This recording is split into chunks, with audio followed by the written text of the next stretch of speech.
consumers. Where it's possibly gone wrong is the lack of connection to the land. If you're in a city or in an urban environment, everything comes from a supermarket or the high street, and you look at your garden and it's a lawn and there's no food growing there. There's nothing there which connects back to what you're wearing or eating. It's recreational, isn't it? Land isn't recreational, it's productive.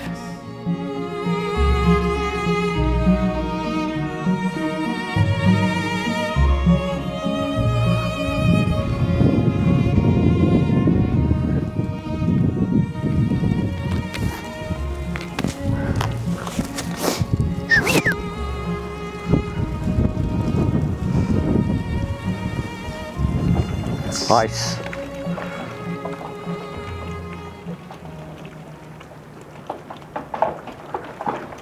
The major challenge with the wool industry is the competition and the knowledge of the consumer.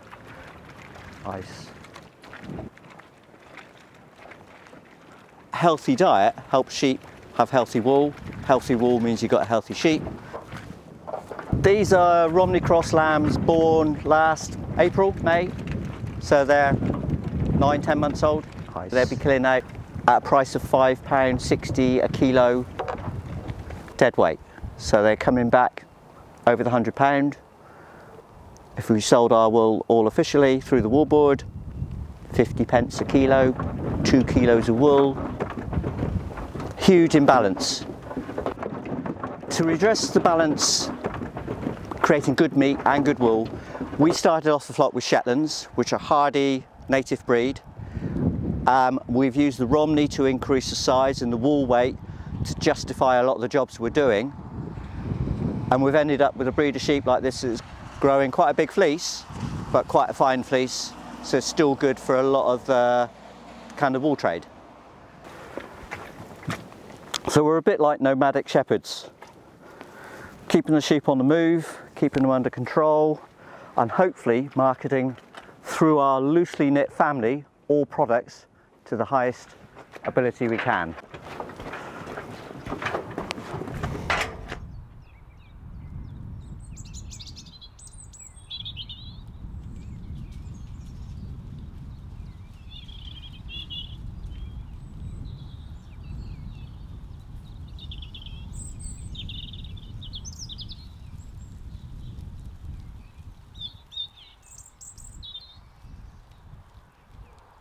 Andy's always been really good at combining primitive genes with sort of some of the more modern meat breeds to create this multi-purpose ewe that you've kind of seen in the field.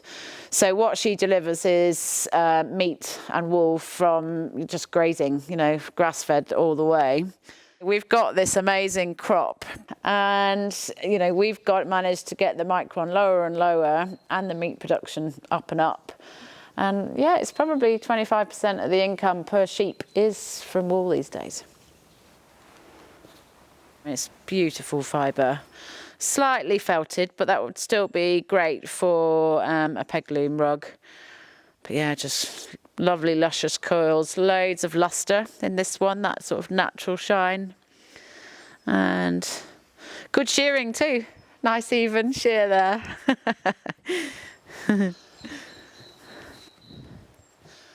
And the cat always lets me know when it's a good fleece. Isn't that right, Miss Tibby?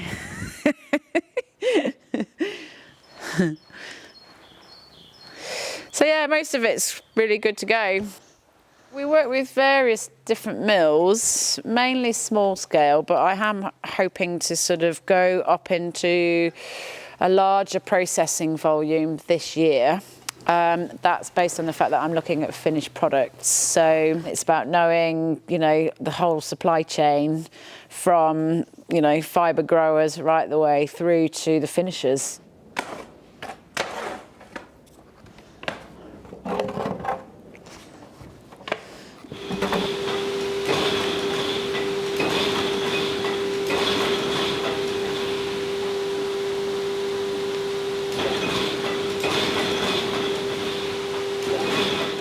What we're trying to do is try and make more widely available a higher quality of yarn and a finer yarn, so that you can really make properly luxurious garments. We just see ourselves as converting what the animal's grown into what people can wear.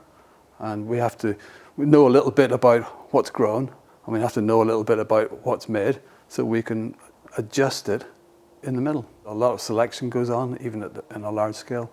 And it all comes down to people putting their hands in the fibre and checking whether it's good or bad. You know, there's a lot of skill in that which is still around.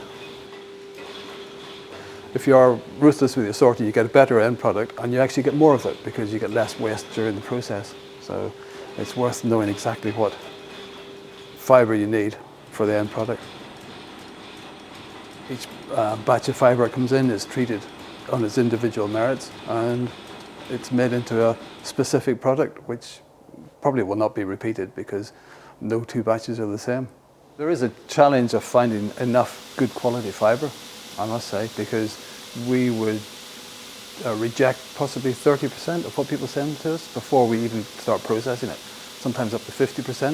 If you're trying to buy specific fibre for a specific job, it can be quite tricky. I think everybody comes here pretty much trusts me to make whatever is right for the yarn, because we're in between two very different parts of the industry, and for perhaps a farmer or breeder to understand the workings of a machine knitter or a weaver is maybe a step too far, but perhaps we can bridge that a bit.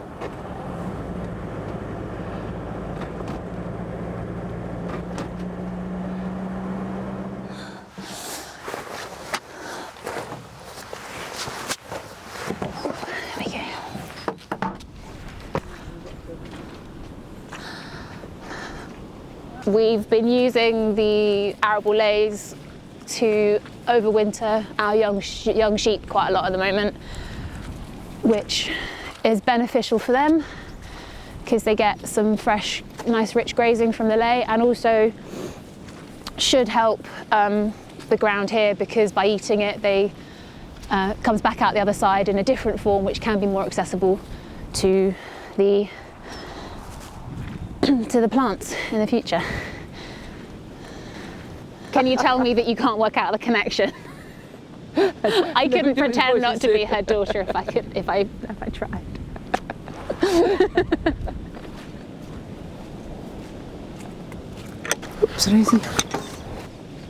We have sheep and we have cattle and we also have horses, and they all graze in different ways and they do different things for the grazing.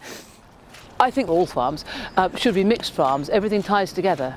You have to use some things you have to use from other places, but as much as you can, you do it at home and have your own cycle within the farm. If I can grow the sheep, get the wool off them, and send it to a local mill to get it made up, and then make the garments myself, that's as close as you can get from the farm to fork concept. It's pretty good. I think the challenge with the fibre side of this is making sure that we can tie it in to, as it were, justify it in economic terms as well as in pleasure and satisfaction and the sense of doing the whole, making the whole use of everything you have. It takes a lot of work. I mean, we'd be doing the shearing anyway, but when we're shearing, it's an extra 1.5 people's work because we're sorting and putting it in the right place and making sure it's where it needs to be.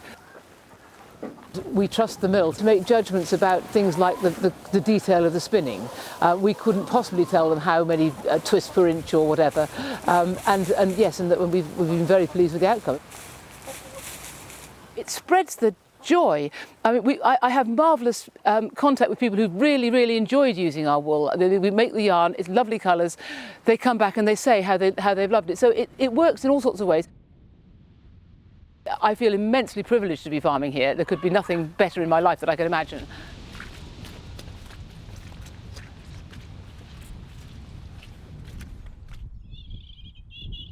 I've always said wool is a bit like wine, in that it is a regionally recognised product grown pretty much all over the world, and we would go out and select wines based on where it comes from, and we should be doing that with wool.